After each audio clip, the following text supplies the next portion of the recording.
On Thursday, the Health Minister, Dr Zweli Mkhize, announced that the country is experiencing a second wave of the coronavirus.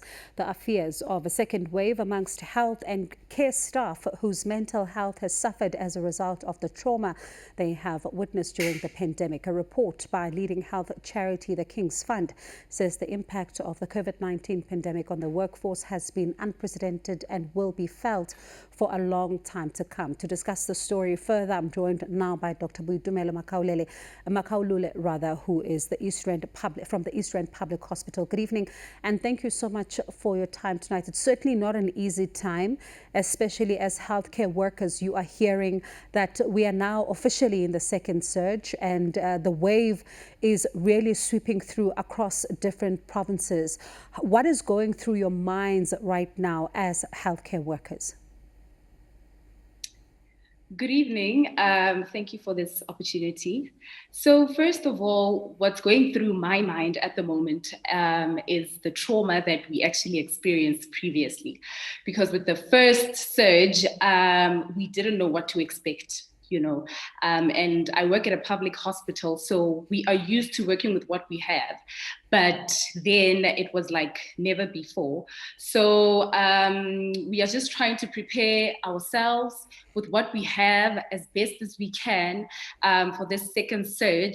But basically everyone is just, trying to stay positive and trying to stay fit.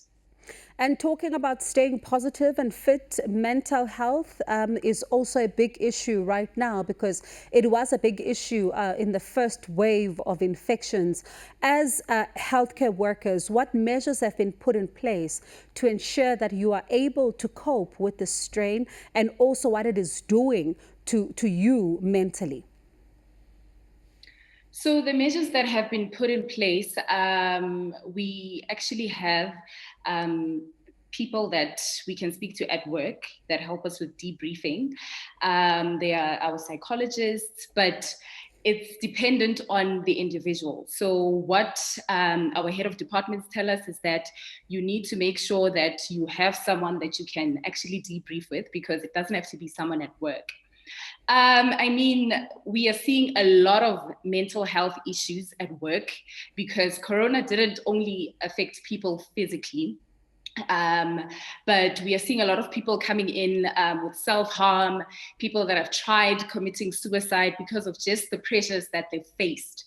We are seeing young kids, teenagers, to even the elderly, 60-something-year-olds that just feel like it's too much pressure, because in this time of isolation, people have been separated from their families, people have lost jobs, people haven't been coping well, even at school. So Corona has just really affected a lot of people's mental health workers included. And when you look at then the hospitals themselves, because as you say, the focus now has moved towards young people, especially those between the ages of 15 and 19 have become really a cause for concern because of these super spreader events. How then are you readying yourselves as healthcare workers who are working in these public hospitals, because you are likely to see an influx? Mm-hmm. So currently, we haven't actually added any more facilities, especially at the hospital where I work. It's still the same amount of ICU beds, ventilators. We still have one ward for that we call the COVID ward. It's still open at the moment. However, we have appointed quite a couple of staff. So that's the change that has come about since the first surge. So in terms of the facilities themselves, nothing much has changed. And when you then look at, I'd like to take you back to the first surge, because we saw quite a lot of videos of healthcare workers around the world and how they would be affected when they lose a patient to COVID-19. Others would break down, others would battle to even continue working for the day because of what they're witnessing. I'm hoping you can indulge us here. Take us through a personal journey for you. How has it been like as a doctor when you are told that some of the patients you've been treating have not made it? Okay, so I'll take you back to the very first case that we had at our hospital. It was in May. And I mean, we didn't know what to expect. I remember I was helping an intern and we had to take some bloods for some tests on the patient. We didn't even know if the patient was, at high risk at that time, of being COVID positive. But we did what we could with what we have. We didn't even have the proper PPE because we just thought, okay, it's another patient. When the results came out, we were very, very distraught. We even went to the point of just going to get ourselves tested. We were very stressed. Even the nursing staff were very stressed. We had to move that patient from one ward to another. The ward was fumigated and disinfected. And I mean, it was a lot of stress. 2 weeks later, after that, then the surge happened. And I remember for me, I remember that there were patients where all you could do for them was give them an oxygen mask, and that was it. Because ICU ventilators were full. There's a machine that we call a high flow that gives high flow oxygen, warmed air to the lungs. So those machines were done, other patients were using them. And you'd be speaking to a patient for 15 minutes, and after that 15 minutes, the person is unresponsive. And for us, we are trained to give a service, we are trained to help people as best as we can. And at that point where you can't do any more but just watch someone take their last breath, I think it still brings a lot of trauma to me as well. And as well as my colleagues, it was an experience like never before. And around the first surge, Nahau painted a picture of hospitals that, are still not kitted enough with the correct PPE. And even now they continue to say that they're concerned about healthcare workers as the second surge is currently underway. In the hospital in which you are in, would you say that you are protected enough? Because we know that more and more healthcare workers are continuing to contract COVID-19. So in the hospital where I am currently working, we do have PPE. So we don't necessarily wear the full PPE in the medical wards because I'm a medical officer in internal medicine. But in the COVID ward, then you are given the full PPE. So what a normal day for me looks like. I get to work and then I'm given a gown. You choose between a gown or an overall. You can't have both. And then you're given just booties to put over your shoes and something to put over your head. So that's the PPE that we use in the wards.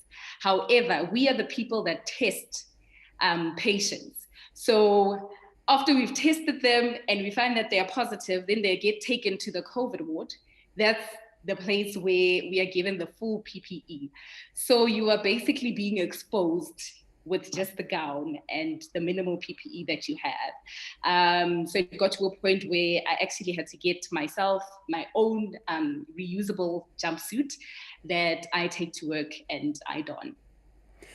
And when you look at your family, are you not concerned every day when you go back home that you might be exposing them to COVID-19?